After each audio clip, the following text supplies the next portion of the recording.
Hello hello देखिए सब लोग उठ के आ जाइए, कृपया करके आप सभी से निवेदन करना चाहता हूँ, सब लोग आ जाइए थोड़ा थोड़ा। जो मेरी माताएं बहनें कृपया करके बैठिए मत, घर पे जाके बैठना ही पड़ता है। ठीक है, तो कृपया करके ये एक शुभ कार्य है, इसमें सम्मिलित होकर थोड़ा थोड़ा हाजिरी लगा दीजिए। आप थोड़ा हाजिरी लगाएंगे हमको बाहुबल मिलेगा, हम और अच्छा गाएंगे। तो कृपया करके आप लोग बैठिए मत, थोड़ा थोड़ा सा उठ जाइए।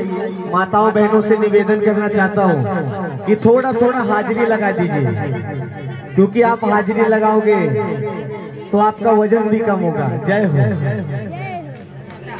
फेविकॉल का जोड़ है भैया, कभी नहीं छूटता। बोलो नाच दो, हाजिरी लगा कोई समझ नहीं रहा है। थोड़ा नाच दीजिए। और अभी थोड़े टाइम में खाना चालू होने वाला है। खाना कब का चालू हो गया है? जय जय। लाजवाब है भैया, लाजवाब है।